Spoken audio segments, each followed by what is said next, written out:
தடை மிகுதியாலோ இல்லை, அன்பரின் கதறல் கேட்டிடுதே. நானிலம் முழுவதும் நான் ஒரு கோடி நாசத்தின் வழியை நாடிடுதே. இயேசுவின் அன்பு என்னையும் நெருக்க எழும்பிடுவோம் நாம் வாலிபரே. ரட்சகருமாகிய கிறிஸ்துவின் நாமத்தில் உங்களை வாழ்த்துகிறேன். மணமகனாம் கிறிஸ்து எப்பொழுது நம்மை சந்தோஷமான வாழ்வில் வைக்கக்கூடிய ஒரு நபர். இந்த நாளில் அருமையான அன்பு பிள்ளைகள் பிரபுகுமார், ரமணி ஆண்டுடைய அனாதி சித்தத்தின்படி கணவன் மனைவியாய் இணைக்கப்பட போகிறாங்க. ஆண்டுடைய சன்னிதானத்தில் இவாஞ்சலிக்கல் சர்ச் ஆஃப் இந்தியா நல்மைப்பர் திருச்சபை தண்டையார்பேட், இந்த திருச்சபையில் ஆண்டோரால் ஆசீர்வதிக்கப்பட்ட அபிஷேகம் பண்ணப்பட்ட மக்கள் முன்னிலையில், அவர்களால் இறை மக்களால் உங்களுடைய முன்னிலையில் இவர்கள் கணவன் மனைவியாக இணைக்க போகிறாங்க. இந்த இணைப்பு விழா இரு குடும்பங்களும் ஒன்றாக ஒரு இணையும் விழா, இரு மனங்கள் ஒன்றாக இணையும் விழா, இருவர் ஒரே சரீரமாக இணையும் விழா. ஆதியாகமத்தில் சொல்கிற மாதிரி தாயும் தகப்பனை விட்டு தன் மனைவியோடு இசைந்திருப்பான். அந்த இசைவு என்பது ஒரே எப்படி மிக்சர். இப்போ மியூசிக் இருக்குது, ஒருத்தர் தபையில் அடிக்கிறாரு, ஒருத்தர் கீபோர்டு போடுறாரு, ஒருத்தர் பாடுறாரு, மூணையும் சேர்த்து ஒரு மிக்சரில் போய் ஒன்றா வருது. அது கேட்பதற்கு இனிமை. அதே மாதிரி அருமையான அன்பு பிள்ளைகள் பிரபுகுமார் அவர்களையும் ரமணி அவர்களையும் அருமையான இந்த இரு குடும்பங்கள் ஒன்றாக இணைக்கப்பட்டு வாழ்க்கை எனும் பயணத்தை ஆரம்பிக்க போகிறாங்க. வாழ்க்கை எனும் பயணம் என்பது ஒரு சாதாரண பயணம் அல்ல, அது ஆண்டவரால் நிர்ணயிக்கப்பட்ட ஒரு பயணம். அருமையான அன்பு தம்பி பிரபுகுமார் அவர்களும் ரமணியும் அவர்கள் ஆண்டுடைய அனாதி சித்தம். இருவரும் பிறந்த இடத்தை பார்க்குறப்ப எந்த இடம் தெரியாது, வளர்ந்த திருச்சபை பார்க்குறப்ப எந்த திருச்சபையும் தெரியாது. அன்பு மகளை பற்றி தூய பவுல் ஆலயத்துடைய போதகர் ஜெகதீஷ் அவங்க சர்ச்சில் தான் அன்பு மகள் ஞானஸ்தானம் வாங்கினதா சொல்கிறார். அன்பு தம்பி பிரபு எந்த சர்ச்சில் ஞானஸ்தானம் வாங்கினீங்க? உங்களுடைய பாஸ்டர் மேத்யூஸ் ஐயா, டேனியல் ஐயா சர்ச்சில் ஞானஸ்தானம் வாங்கியிருக்கிறார். அவரும் அந்த மூலகுத்திரம் பகுதியில் ஒரு பெரிய ஊழியர், 35 வருஷமாக தெரியும். இப்போ பூந்தமல்லியில் பெரிய ஊழியர் ஆகிட்டார். உண்மையாகவே இன்றைக்கி நிறைய பாஸ்டர்ஸ் வந்திருக்கீங்க. இவர்கள் முன்னிலை நீங்கள் வாழ்க்கை எனும் பயணத்தை தொடங்க போகிறீங்க. திருமணம் என்பது சொர்க்கத்தில் இணைக்கப்பட்டிருக்கு. ஆண்டவரால் சொர்க்கத்தில் இணைக்கப்பட்டதான் திருமணம். இந்த வேதாமத்தில் முதல் ஃபங்க்ஷன் திருமணம். ஆணும் பெண்ணுமாய் உருவாக்கினார். உருவாக்குவதிலே மேல் அண்ட் ஃபீமேல். 2வது சாப்டர் சொல்கிறப்ப சூட்டபிள் பெர்சன்கிறார். ஆணும் பெண்ணுங்கிறதுல ஒரு ஏற்றத்தாழ்வு வந்துடுது. அருமையான அன்பு தம்பி பிரபுக்கு ரமணி ஏற்ற துணை, சூட்டபிள் பெர்சன். இப்போ தம்பிக்கு 42 சைஸ் ஷர்ட்டு, எனக்கு 39 சைஸ் ஷர்ட்டு. அதை கொடுத்து அவருக்கு போட்டால் எப்படி இருக்கும்? கை காலை தூக்க முடியாது, விடிச்சிருவார். இல்லை அவர் நம்ம டேனியலையா சட்டையை கொடுத்தா எப்படி இருக்கும்? அவருக்கு தொழுதுன்னு இருக்கும், பார்ப்பதற்கு நல்லா இருக்காது.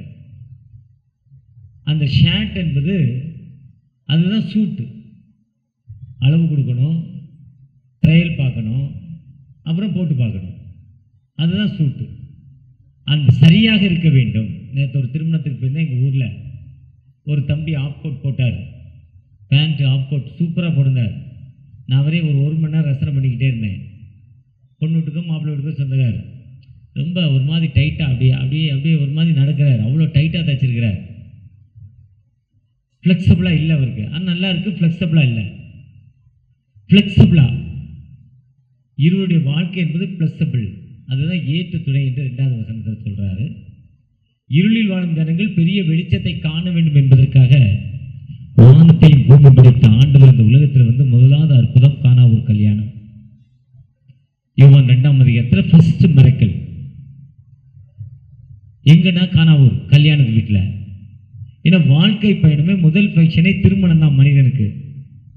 திருமணத்துக்கு அப்புறம் தான் பிறந்தநாள் ஃபங்க்ஷன், அதுக்கப்புறம் ஏஜ், அப்படிதான் அது போய்கிட்டே இருக்கும். அப்போ முதல் ஃபங்க்ஷனே திருமணம். இந்த திருமணம்ங்கிற வாழ்க்கை என்பது சாதாரண வாழ்க்கை இல்லை. திருமணம் பற்றி ஒருத்தர் சொல்கிறப்போ ஒரு தம்பி போய் அருமையான பிரபுட்ட அவருடைய ஃப்ரெண்டு இப்போ 2 பேரும் வந்து பேசிக்கிட்டே இருந்தாங்க. கல்யாணத்துக்கு முன்னால் டே ஊட்டிக்கு போகலாமாடா, அம்மா அப்பாட்ட கேட்டு சொல்கிறேன்டான்னுவார். இப்போ வெயிலாக இருக்குல்ல ஊட்டிக்கு போகிறதுக்கு, அம்மா அப்பாட்ட கேட்க மாட்டார். ஆஃபீஸில் டியூட்டி போட்டாங்கன்னு ஊட்டிக்கு போயிடுவார் அவங்க கூட. இதே திருமணத்துக்கு அப்புறம் என் ஒய்ஃப்கிட்ட கேட்டு சொல்கிறேன். உண்மையாகவே ஒய்ஃப்கிட்ட கேட்டு வர அந்த குடும்பம் தான் நல்லாயிருக்கும். ரமணி அம்மாட்ட போய் ஊட்டிக்கு என் ஃப்ரெண்டு கூப்பிட்றான், அந்த அம்மா சொல்ல நான் உன்னை விட்டு எப்படியா தனியாக இருக்க முடியும், நீ இல்லாமல் எப்படி சாப்பிடுவேன்னு அவர் என்ன பண்ணுவார், அந்த டூரை கேன்சல் பண்ணிடுவார். இதுதான் சூட்டபிள் பெர்சன், ஒருவரை ஒருவர் புரிந்து கொண்டு. அதுதான் அந்த திருமணம் முடிந்தவுடன் சொல்கிறாங்க, வாழ்விலும் தாழ்விலும் சுகத்திலும் துன்பத்திலும் மரணம் நம்மை பிரிக்கும் வரை இந்த உலகத்தின் சம்பத்துக்களால் என் உடலால் உங்களை மேன்மைப்படுத்தி வாழ்கிறேன், உங்களை கனப்படுத்தி வாழ்கிறேன். 2 பேரும் கொடுக்குற வாக்கு தத்தம். அப்போ அந்த திருமணம் வாழ்வு என்பது ஒருவரை ஒருவர் புரிந்து கொள்வது. நீங்கள் இல்லறத்தின் தலைவராயிடுறீங்க, இவ்வீட்டின் தலைவர் இயேசுங்கிற மாதிரி வீட்டின் தலைவர் அருமையான அன்பு தம்பி பிரபுவும் ரமணியும். இதுவரை அவங்க வீட்டின் தலைவர் தபேலா அடிக்கிற பாஸ்டர் தான். எனக்கு 40 வருஷமாக தெரியும். ஒரு சாதாரண எளிமையான நல்ல மனிதர், தபேலா அடிப்பார். இந்த கொடுத்த காசு கொடுத்த காணிக்கை வாங்கிக்குவார், காணிக்கை கேட்க மாட்டார் பாஸ்டர்கிட்ட. உண்மையாக ஒரு ஊழியன் வடசென்னையில் செய்கிற ஒருத்தர், அவர் காசுக்கு எதிர்பார்த்து இல்லை. ஆனால் அந்த பிள்ளைகளெல்லாம் படிக்க வச்சிருக்கிறார். 3 மாதத்துக்கு முன்னாலே திருமணத்துக்கு நீ வரணுன்ட்டார். நீ வரணும் ஏன் அந்த டேட்டுக்குன்னு சொல்லிட்டார். என் மேலே என்ன பாசமோ தெரியல. ஆனால் இப்போ இந்த வீட்டின் தலைவர் அவர் இல்லை, இவர் தான் இந்த வீட்டின் தலைவர். வாழ்க்கை பயணத்தை தொடங்கிட்டீங்க. அந்த வாழ்க்கை பயணம் எப்படி இருக்குன்னா, ஒரு பனி பிரதேசம், பனி கரடி, கரடியும் அது அம்மாவும் அந்த பனி மலையில ஏறுறாங்க. குட்டி சின்னது, தாய் கரடி பெருசு பலன் வாய்ந்தது. அதுக்கு பழக்கம் அந்த பனி மலையில் ஏறி, அந்த பனிமலையில் ஏறுது. இந்த குட்டி கரையில் ஏற முடியுது, அது திரும்ப இப்படி ஏறி இப்படி ஏறி சொல்லி கொடுக்குது. எவ்வளோ சொல்லி கொடுத்தாலும் அந்த குட்டி கரடியால் போக முடியலை.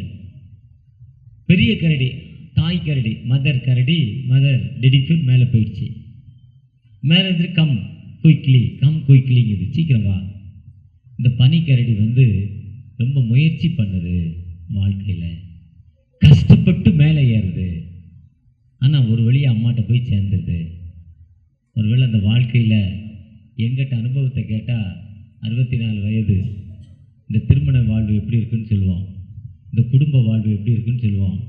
எவ்வளோ கரடு முரடுகள் இருக்குங்கும்போம், எவ்வளோ மேடுகள் இருக்குங்கும்போம், அந்த ஒரு சிக்னல் இருக்குங்கும்போம், அங்கே ஒரு மேடு இருக்குங்கிறப்போம், அங்கே ஒரு சந்தேகம் இருக்குங்கிறப்போ, வாழ்க்கையில் அங்கே ஒரு மலை இருக்குதுன்னு சொல்லுவோம், அங்கே ஒரு ஸ்பீட் பிரேக் இருக்குங்கிறோம். ஏன்னா வாழ்க்கையில் இதெல்லாம் நாங்கள் அடிபட்டு வந்துட்டோம். திருமண வாழ்க்கையில் நாங்கள் இதெல்லாம் அடிபட்டு வந்துட்டோம். வாழ்க்கையில் 64 வயது. இப்போ என்னுடைய பிரதர் ஒருத்தருக்கு சொன்னேன், உடம்பு சரியில்லைன்னாரு. உனக்கு வயசு என்னன்னு கேட்டேன், 71ன்னாரு. அனுபவி, முடிஞ்சதை சாப்பிட்டு இடத்த காலி பண்ணிட்டேன். இந்த ஒரு பையன் கல்யாணம் பண்ணிட்ட பையன் ஏர்போர்ட்ஸில் வேலை செய்கிறான், ஜாலியாக இருக்கும், அவனுக்கு பென்ஷன் அவனுக்கு கட்டத்தை ஒப்பு கொடுத்து ஓகே ஜூட் சொல்லிட்டு போய்கிட்டே இருக்கிற. ஆனால் இவர் அப்படி சொல்ல முடியாது. இப்போ வாழ்க்கை பயணத்தை ஆரம்பிச்சிருக்காங்க. தோல்வி இருக்குது, வெற்றியும் இருக்குது, வேதனையும் இருக்குது, சந்தோஷமும் இருக்குது. நாங்களாம் கடந்து வந்துட்டோம். இந்த கஷ்டத்தின் மத்தியில் அந்த கரடியை போல நீங்கள் ஏற வேண்டும். 1. செகண்டரி, நாணயத்துக்கு 2 பக்கம் அவசியம். ஒரு பக்கம் தேசத்துடைய அறிகுறி கொண்டு அந்த இயேசுக்கு திரும்ப நாணயத்தை காட்டுறாங்க. வரி கொடுக்குறது சரியா தப்பா, நாணயத்தை காட்டுங்கிறார். என்ன இருக்குங்கிறார். ஒரு பக்கம் அதனுடைய மதிப்பு 5 ரூபாய், இன்னொரு பக்கம் ராயனுடைய தலை. அப்போ அந்த ராஜாவுடைய தலைக்கு போட்டால் தான் அந்த 5 ரூபாய்க்கு அந்த நாணயம் மதிப்பு. ராயனுடையதே ராயனுக்கு கொடுங்கிறார். அப்போ ராயன் அந்த நாணயத்துடைய மதிப்பு இருக்கணும். மதிப்புனா ஒரு பக்கம் சிம்பிள், ஒரு பக்கம் அந்த நாணயத்துடைய வேல்யூ சொல்லியிருக்கணும். அதே மாதிரி உங்களுடைய வாழ்க்கையில் 2 பக்கம், 2 ஒரே மாமிசம். ஒன்று உலகம் சார்ந்திருக்கணும், கடவுள் சார்ந்திருக்கணும், ஆண்டவரை சார்ந்திருக்கணும். எப்பொழுது ஜெபிக்கிற மக்களாய் காணப்படணும். மூன்றாவது, பறவைகள் பறக்கணும்னா அதுக்கு இறகுகள் தேவை. வீட்டில் இருக்க கிளி பறக்காது, அப்பப்போ அந்த இறகுகள் ஒடிக்கப்படுகிறது. வீட்டில் இருக்க குருவி பறக்காது, அந்த இறகுகள் வெட்டப்படுது. ஆனால் காட்டில் இருக்க பறவை இறகுகள் வெட்டப்படலை, உயர உயர உயர உயர உயர பறந்து போய்கிட்டே இருக்கு. அதே மாதிரி உங்களுடைய இறகுகள் வெட்டப்படக்கூடாது. நீங்கள் சுதந்திரமாய் வாழ வேண்டும். வாழ்க்கையில் ஒரு முன்னேற்றம். உங்கள் அப்பா உங்களை பிஇ படிக்க வச்சிருக்கிறார். அருமையான அன்பு மகள் ரமணிக்கு கூட ஒரு டிகிரி போட்டிருக்கு, பிகாம். காமர்ஸ் குரூப் முடிச்சு பிகாம் முடிச்சிட்டாங்க. முடிச்சிட்டிங்களா? பிகாம். எம்காம் போல. எந்த காலேஜ் படிச்சிங்க? அன்னை வேளாங்கண்ணியில் பிகாம் முடிச்சிட்டாங்க. பிகாம் ரொம்ப டஃப்பு சீட்டு, இப்போ கிடைக்கல. ரொம்ப நேரத்தான் ஓப்பன் பண்ணி இன்றைக்கி ஃபுல் ஆகிட்டு காலேஜில் பிகாம். நான் ஒரு காலேஜில் திருநெல்வேலியில் செக்ரட்டரியாக இருக்கிறேன். வாழ்க்கையின் பயணத்தில் நீங்கள் போராட வேண்டும். எப்பொழுதும் ஆண்டவரோடு ஜெபிக்க வேண்டும். ஆண்டவரோடு இணைந்திருக்க வேண்டும். ஆண்டவரோடு நீங்கள் எப்பொழுதெல்லாம் கலந்து கர்த்தருடைய வார்த்தைக்கு கீழ்ப்படிந்து நீங்கள் நடக்கிறீங்களோ அப்போ ஆண்டவர் உங்களை உயர்த்தும் ஆண்டவர், உங்களோடு கடந்து வரும் ஜீவனுள்ள ஆண்டவர். அந்த ஆண்டவர் ஒரு காலம் உங்களை என்ன பண்ணுறதில்ல, கைவிட மாட்டார். இந்த நாள் ஒரு இனிமையான நாள். காலையில் எழுந்து நீங்கள் ஜெபிக்க வேண்டியது, இந்த நாள் ஒரு இனிமையான நாள். இந்த நாள் கர்த்தர் என்னோடு இருக்கிறார். இந்த நாள் ஆண்டவர் எனக்கு வெற்றி நாளை குறிக்கிறார். இந்த நாள் கடவுள் என்னோடு கடந்து வந்திருக்கார் சொன்ன பிரகாரமாய் today is a my day, Jesus with me. இந்த நாள் என்னுடைய நாள். கர்த்தர் என்னோடு இருக்கிறார். I am the best. நான் நல்லவர். நீங்கள் இருவரும் நல்லவர்கள் என்ற வாக்குத்தத்தோடு ஐ கேன் டூ இட் என்ற வார்த்தையோடு ஐ எம் ஏ வின்னர். வாழ்க்கையில் நாங்கள் முன்னேற்றமான பாதையில் போகிற அர்த்தத்தோடு நீங்கள் போகிறப்போ, உங்கள் வாழ்க்கையில் ஜெபத்தோடு கடந்து போகிறப்போ, ஆபிரகாம் ஜெபத்தோடு ஆண்டவருக்கு கீழ்ப்படிந்தார். அதே ஆபிரகாமுக்கு அவருடைய மனைவி சாராள் கீழ்ப்படிந்திருந்தாங்க. திரைக்கு பின்னால் தான் பேசுகிறாங்க. இதான் யூத பாரம்பரியம். முன்னால் வந்து அந்த அம்மா பதில் சொல்லியிருக்கலாம். அதிகம் 18ஆம் அதிகாரத்தில் அந்த அம்மா முன்னால் வந்து பதில் சொல்லலை. திரைக்கு பின்னால் இருந்து தான் பேசுகிறாங்க, சிரிக்கிறாங்க. எனக்கு வயது 100, எப்படி குழந்தை பெற்றுக்கொள்ள முடியும்? அப்போ தான் சாராளே முடியாத காரியம் இல்லைன்னு சொல்கிறாங்க. ஆண்டவருக்கு கீழ்ப்படுகிறாங்க. அதே நேரத்தில் ஆதியாகமம் 21 அந்த வேலைக்கார பெண்ணை அந்த அம்மா தான் கொடுக்குற வேலைக்கார பெண்ணை கொண்டு ரோட்டில் விடுறான்னு உடனே கொண்டு விட்டுறாரு. மறுவார்த்தை பேசவில்லை, கீழ்ப்படுகிறார். மனைவிக்கு ஒபே பண்ணுறார். ஆண்டுடைய சத்தத்துக்கு கீழ்ப்படுகிறவர் மனைவியுடைய சத்தத்துக்கும் கீழ்ப்படுகிறார். இப்படிப்பட்ட வாழ்க்கையில் நீங்கள் ஆண்டவருடைய சத்தத்துக்கு கீழ்ப்படிந்து இருவரும் ஒருவரை புரிந்து கொண்டு, பிலிப்பியர் 2ஆம் அதிகாரத்தில் சொல்றார், தன்னைத்தானே வெறுமையாக்கி சிலுவை மரணபந்தம் அடிமையின் ரூபம் எடுத்து தன்னை தாழ்த்தினார், கீழ்ப்படிந்தார். நீங்கள் எம்டி பண்ணணும், ஒபே பண்ணணும், ஹம்பிள் பண்ணணும். இந்த 3 காரியங்கள் உங்களோடு இருக்கிறப்போ வாழ்க்கையின் பயணத்தில் உங்கள் பெற்றோர்களைப் போல திருச்சபைக்கு மட்டுமல்ல இந்த சமூகத்திற்கும் ஆண்டவர் உங்களை ஆசீர்வதிப்பார். உண்மையாகவே evangelical church of India father of bishop அவர்கள் மூலமாகவும் திருச்சபையின் ஆயர் குடும்பத்தின் மூலமாகவும் எனது சார்பாக வந்திருக்கிற ஒவ்வொரு ஆயர் மூலமாகவும் உங்களை வாழ்த்துகிறேன். உங்கள் வாழ்வு சிறக்க வேண்டுமாய் அருமையான அன்பு மகன் பிரபுகுமார் ரமணி அவருடைய வாழ்வு சிறக்க வேண்டுமாய் உங்களுடைய வாழ்வு எப்பொழுதும் உயர உயர உயர ஆண்டவர் உங்களை உயர்த்தி கொண்டே இருப்பார்.